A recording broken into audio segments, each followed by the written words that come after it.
Haven't we learnt yet, Nigeria? Haven't we learnt yet, oh my beloved country?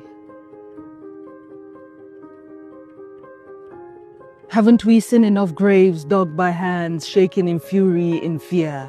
And haven't we carried enough bodies, stiff and silent, wrapped in the weight of injustice? See, I was 4 when crisis knocked at our door in Sabantesha, Kaduna State, when fire licked the edges of homes and men became beasts in broad daylight.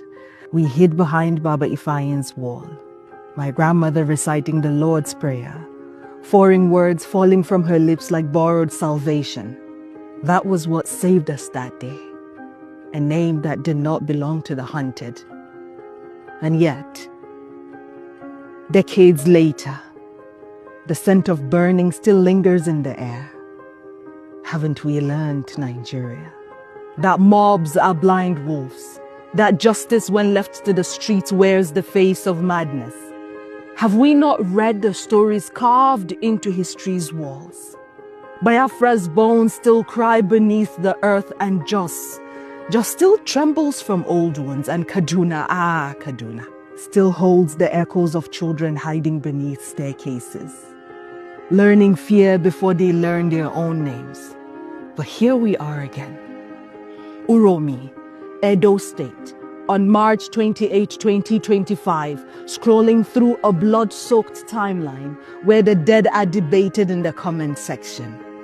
Have we lost our humanity so cheaply?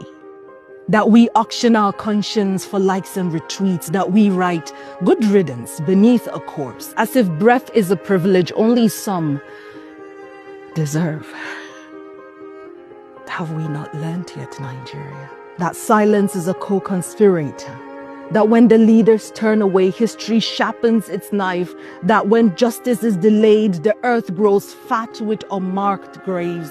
That a country that does not punish its past will leave to repeat it in different dialects? Haven't we learnt, Nigeria? Haven't we learnt that violence does not stay contained, and the machete swung today could knock on any door tomorrow?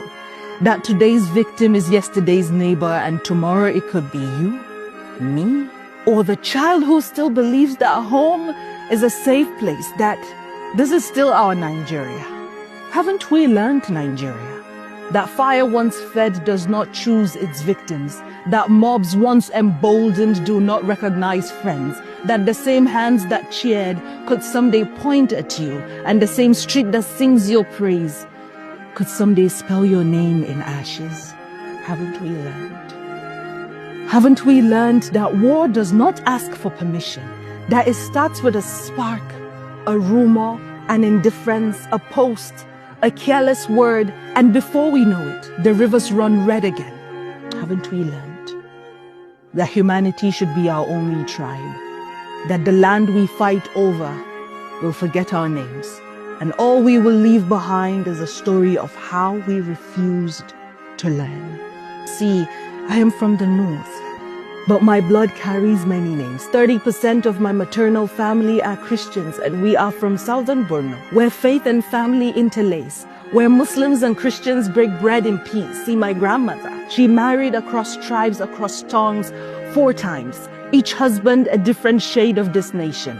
And some of my closest friends are Igbos, Yoruba, Ishekiri, Tiv, Esan people of Edo. So when I say I am a detribalized Nigerian, best believe it. And even if this happened elsewhere, my voice will be there. But today I say justice for the 16 northern men lynched in Edo, for a man stripped of his dignity and his life by a faceless crowd, justice for a name turned into a headline and then forgotten. Haven't we learned, Nigeria?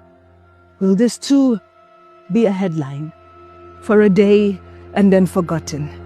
Haven't we learned, Nigeria? Haven't we learned, oh my country?